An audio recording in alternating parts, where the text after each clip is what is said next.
Okay, so you just finished teaching a critical skill or important information in a lesson, and you want to determine who really has understood it and who is just nodding along because they did not want to call attention to themselves. What should you do? How can you determine who gets it and who needs more help? Well, one thing you could do, you could ask students to indicate this by raising their hands, or you could have some other display of understanding, but you can't always guarantee that students will willingly admit their ignorance. I mean, who wants to be the only one who admits they don't know or understand? And it's not to say that that kind of culture or trust or climate in the classroom can't be built. It does. It takes time and it takes trust to develop this. But it's not always a guarantee that you'll get honest responses from students. There are other options that you can use to employ in your work with students that will help anonymize their responses to peers and possibly help you gain a better sense of what the students know and what they don't know. And I think it's also another way to help students recognize where they fall in with the rest of the class, and it's also something that can be done before formal or summative assessments. In education, we call this a formative assessment. Formative assessment is a way that teachers can get a snapshot of what students know and understand, and the teachers can adjust their teaching to help make sure students gain an understanding of the content or skills necessary to advance on to the next module, lesson, unit. And there are many different methods of formative assessment, and many now that are available using technology. One of the methods that I'm going to share with you, and I think is really a useful tool in your class, that's promoted engagement in my classes, is a program called Poll Everywhere. Poll Everywhere is an application. This is the website right here. It's an application that allows teachers to set up polls or questions that their students can answer or respond to using either a laptop through access to the website or a mobile device via text messaging. And I think using tablets, phones, smartphones, and computers is another way to integrate technology but also engage students at the same time. There are other ways for students to respond, and these can include sharing or embedding the link to the poll and then inviting them to respond, or even responding through Twitter. And these methods of responding may be more useful for teachers looking for feedback or information about students' understanding outside of class time. However, it can be used during class as well, which again, if students are bringing their tablets or computers to the class, this can be a way for them for a teacher to have engagement. Nevertheless, Poll Everywhere is a useful application for teachers to employ in their classroom.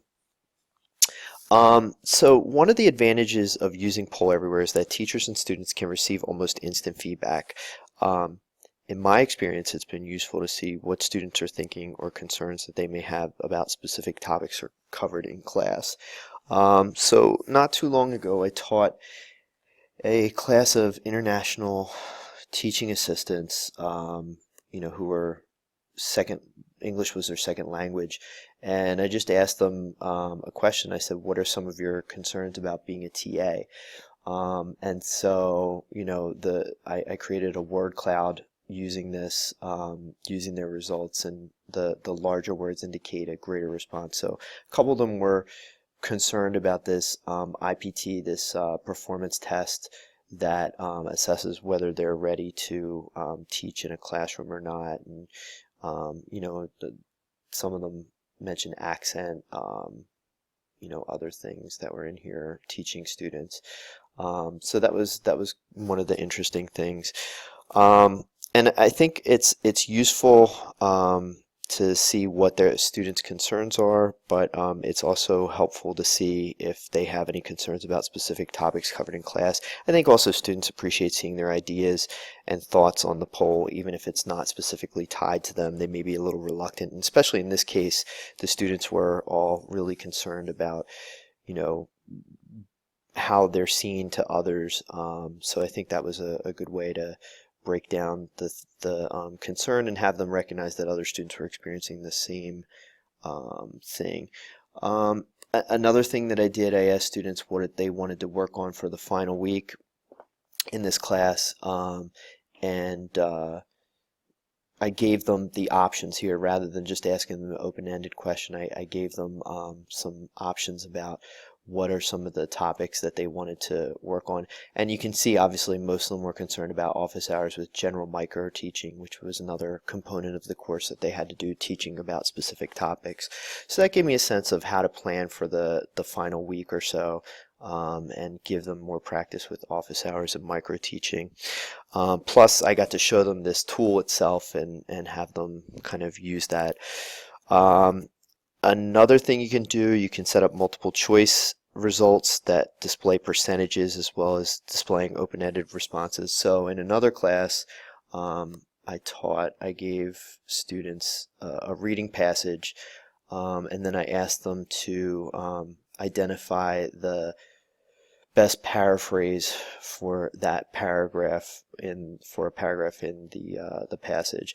And so they had to identify which one was it. And so this gives you a sense of where the students are overall as a class.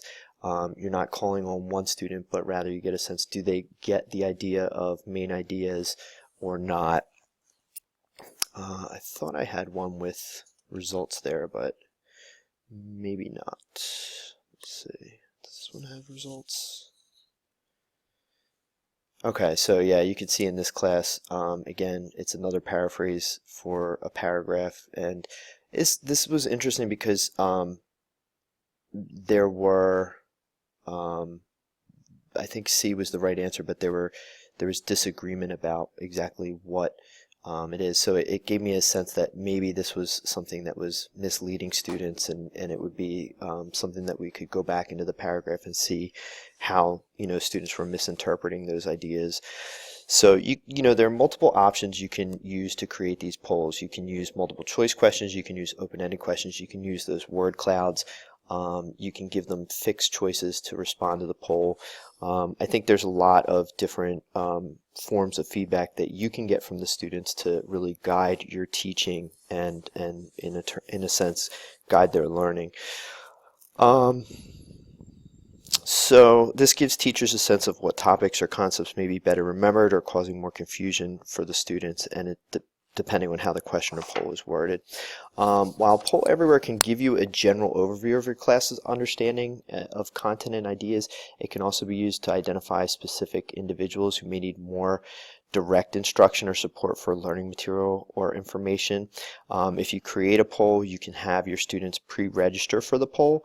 Although Poll Everywhere recommends this to be a good fit for classroom use, it is a feature that is only available via subscription. So, I'm using the free version, but if you do use a subscription, you can see who is responding in which way. So it's anonymous to the whole class, but just not to you.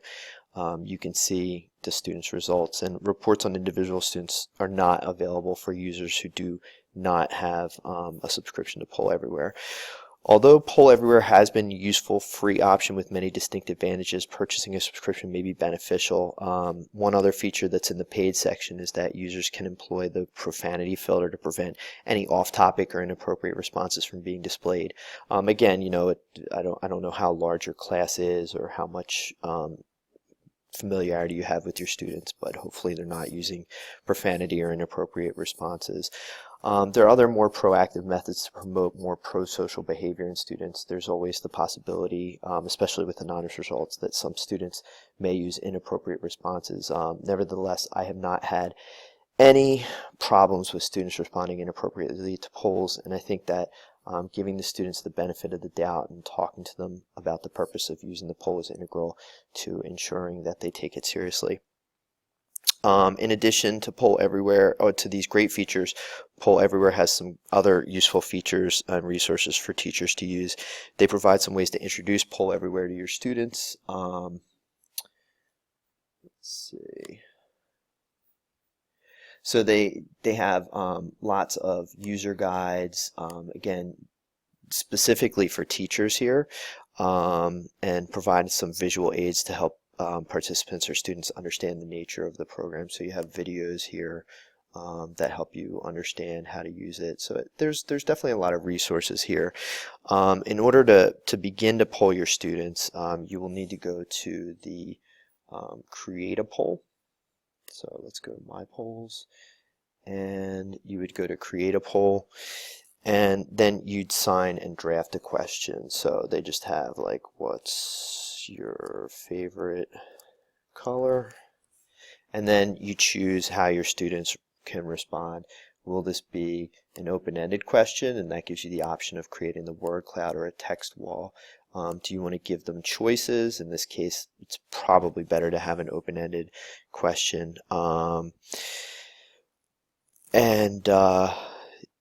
The multiple choice will give you some ideas about the percentages. You can also again do a brainstorm, a Q&A, or you can click on an image and they can respond to that. So this can help you understand or pinpoint any possible misconceptions or about responses, or if you notice the majority of students are responding or choosing a specific answer. One other interesting thing that Poll Everywhere allows you to use is the images as a choice. And again, it's maybe interesting if you decide to assess prior knowledge, it can allow you to select regions or other images. What do you know about this area or that area? And that's it. All you need to do is complete a poll to develop the question, and you decide if it's multiple choice, develop some possible responses. And once your question is developed, it should produce a link or a number for your students to test. So you know, those are my examples that I showed you. It's a really useful idea here, that it's a really useful tool that you can use to give students the opportunities to demonstrate their learning in a semi-anonymous way, and allow them to see where the rest of the class is. And I think it's a great form of formative assessment that is really engaging. The students that I've worked with really enjoyed using technology to engage in this way. And so we think about assessment as often testing, but formative assessment is an integral part of the feedback cycle involved in learning. It's important to stop frequently and assess where your students are in their learning to understand how they need to adjust to your teaching. And there are some great informal methods and means of checking your students' understanding. However, sometimes you may need to try some different methods and approaches to formative assessment. And I think Poll Everywhere is a great way to integrate technology into your class. Thank you for your time, and I hope you use it. If you do end up using it, I really look forward to hearing about your experiences.